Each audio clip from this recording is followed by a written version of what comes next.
So this video lesson is going to be about net forces. So net forces that are acting on an object in physics. So the net force is actually the addition of all forces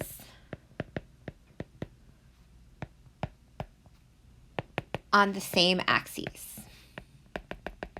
So that means that we have to add the x and the y separately. So we're going to look at the net forces of an object acting on the x-axis as well as the net forces of an object acting on the y-axis. So the best way to learn net forces is to do an example. So we're going to start with an example.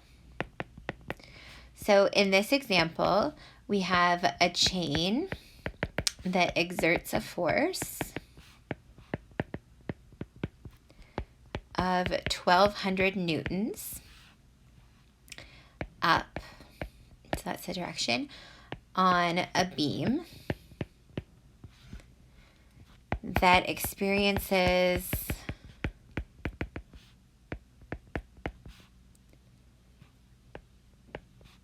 a force of gravity that is 1,100 newtons down. So we want to draw a free body diagram. So that's the first thing we want to do. And then part B, we want to find the net force. So we've got this chain and it's exerting a force of 1,200 newtons up on a beam. And then the beam is experiencing a force of gravity that is 1,100 newtons down. So if we draw our free body diagram, we know that we have a force that's going up. And since this is a chain, we can assume that that force going up is a force of tension. So we're going to call it T. And then we also have that force of gravity that's pulling us down. So then we also have an Fg. And I'm going to go ahead and label that my motion is going to be going up. I think that the chain is going to be able to pull the beam up into the air rather than the beam falling down to the ground. Okay, so that's my free body diagram. So that's part A. Part B is to find the net force. So the net force, we are going to add our forces together. Okay, but our forces happen to be going in opposite directions. And we know that forces are vectors. So when we add vectors that are going in opposite directions, they end up subtracted from each other.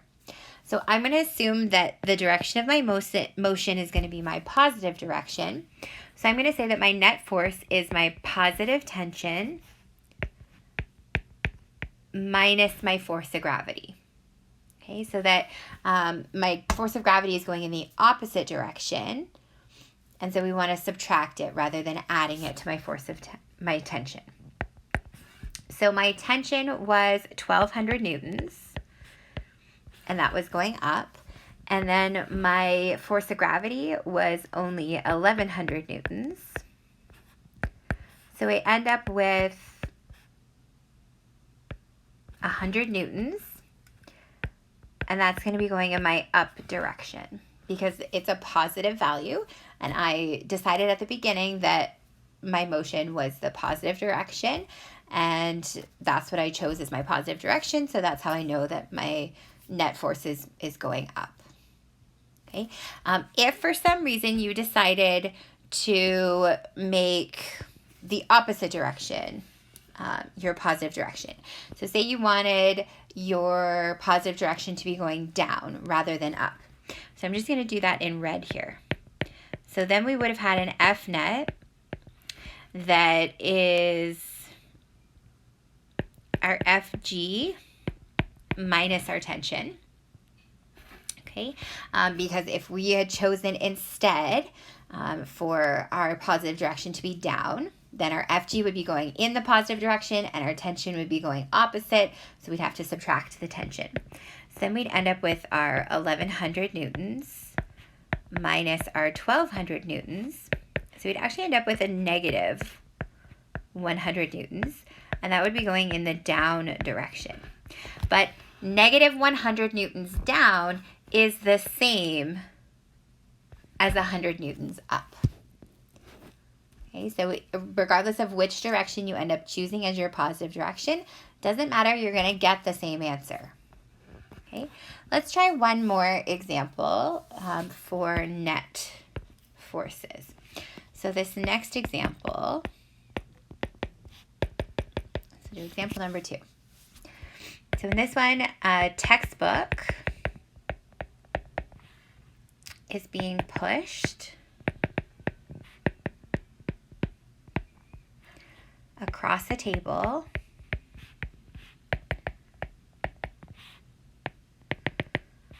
with a force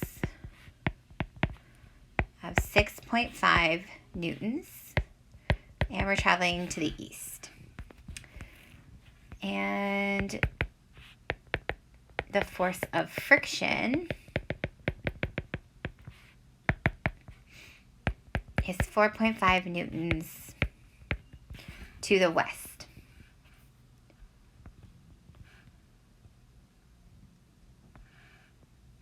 Okay.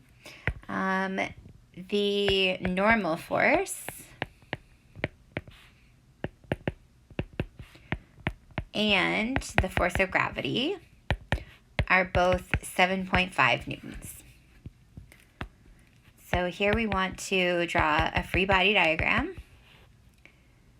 And then in part B, we want to find the net force. Okay, so in this one, we're going to start with our free body diagram. So we have a textbook being pushed across a table. There's some friction acting on it, and we know it's on top of a table. So the first thing we know is that since we're sitting on top of the table, we have a normal force, and we have a force of gravity. It says that our textbook is being pushed with a force 6.5 newtons to the east. So that's our applied force. So that's our applied force here.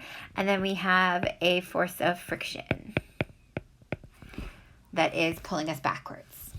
Okay, so that's our free body diagram. So we've got those 4 forces acting on our textbook. So the next thing we want to do is to find the net force. But in this case, we have forces on the x-axis and the y-axis, and we need to be able to find the net force on both. So we're going to start by looking for the F net on the x-axis, and I'm going to choose my right to be positive as well as up. Okay, again, it doesn't matter what you choose as positive, but you need to choose a direction for positive. Okay, and so my F net x is going to be my F applied minus my force of friction. So my applied force was, oh, excuse me, my pen is doing weird things.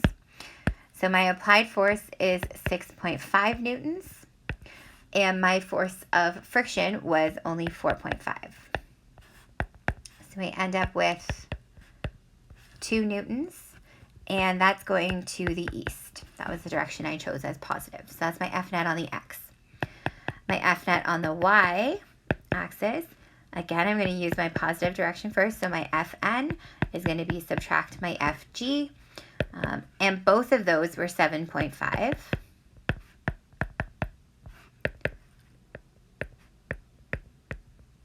So we're going to end up with 0 newtons as my net force on the y. Okay. And that's it for net forces. So with net forces, you just want to make sure that you decide which direction you're determining in the problem is positive, and you just want to make sure that if you're going in the opposite direction, that we use a negative sign in front of our force. Other thing about net forces is that you always want to make sure that you're only adding forces that are on the same axes. So you can't combine the x and the y axes. You want to keep the x axis separate from the y axis.